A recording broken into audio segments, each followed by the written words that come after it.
challenge. We were keeping many secrets about the film. And I thought that if we pull it off, it's going to be even better than the first one.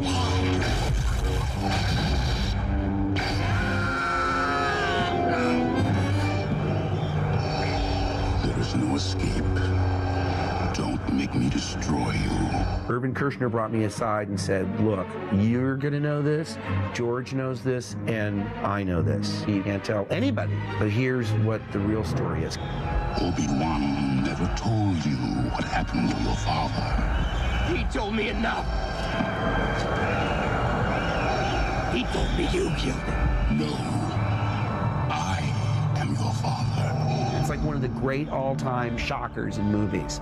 Wait, what? I am your father. Darth Vader is Luke's father? That's not true.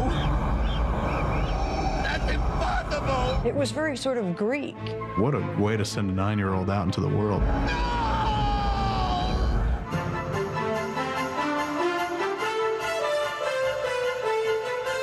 In '80, when Empire came out, there was a big rush from the press again. There was now something to keep up, a reputation that you had to outdo. I thought, how are we going to top Dad Vader? We had to make a movie that was equally as good, if not better, to continue the story. When we were doing Return of the Jedi, we already knew how successful the other films had been. From the very beginning, they had safely guarded the story so that it didn't leak out beforehand. The fans would show up and start scavenging, looking for anything that might be cool, a ship or a piece of a ship or whatever it would be. So they began doing Jedi under mock titles. They came up with the idea of Blue Harvest, horror beyond imagination. It was like being in a secret club. Everybody really knew, wink, wink, what it really was.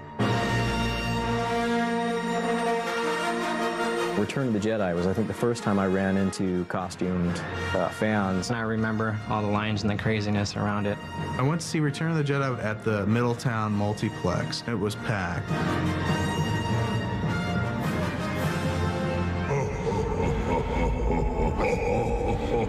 Look, Jabba, I was just on my way to pay you back, and I got a little sidetracked. It's not my fault.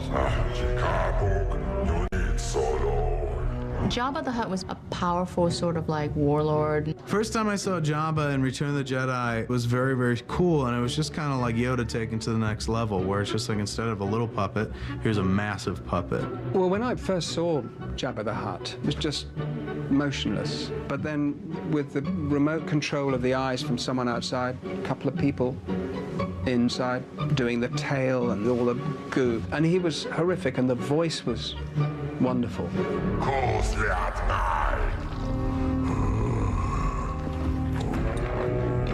We have powerful friends. You're going to regret this.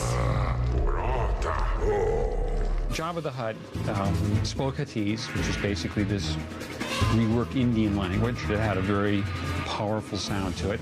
And we added a lot of other sounds, like my wife's cheese casserole.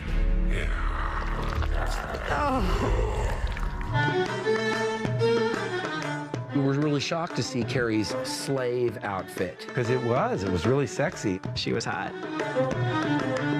Because it was a metal bathing suit, it didn't adhere to the skin when you laid down. So if there was anyone back here, he could see all the way to Florida. I would stand behind Jabba for days on end, gazing occasionally down at Carrie. It didn't do a lot for 3PO, but as we know, he's not really into that kind of thing.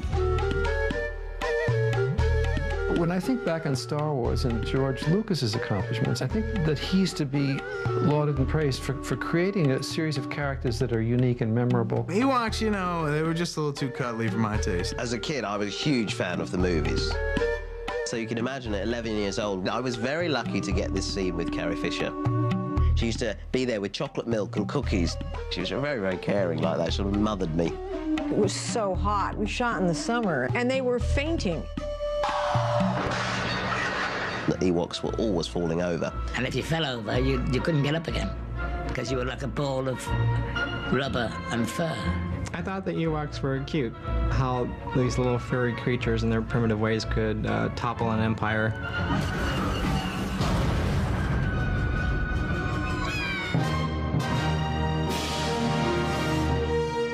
comes together in this final battle right here. This crucial lightsaber battle is what everything is all about.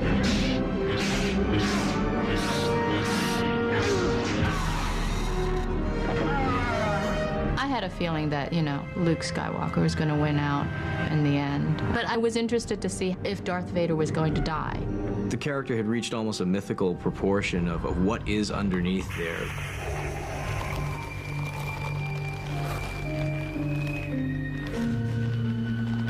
This dude who's got this black man's voice and this black man's appearance, you know, is a crusty old white man underneath when they rip off that helmet, and it's just kind of disappointing.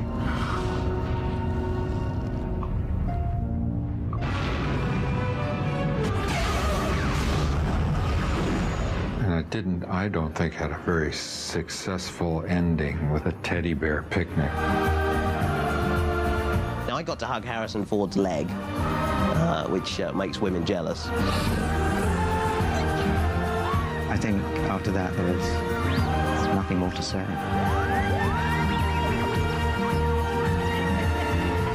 We love the movie. We're totally blown away by it. And I remember feeling some sort of sense of completion, like, well, I could die now because I've seen all 3 of these movies. This is the only thing I really needed to do in life. You know, it's like being a senior in high school, clearing out your locker, because written all over it was the end. Coming up, all spaced out. I was glad that it was wrapping up because I couldn't devote much more of my masculinity or my dignity to Star Wars and hope to ever get laid. People say, well, what about fans? Are they? The question's always, are they geeky? I never anticipated having to remember what model of spacecraft I flew to Dagobah. There was a person whose legal name was Luke Skywalker.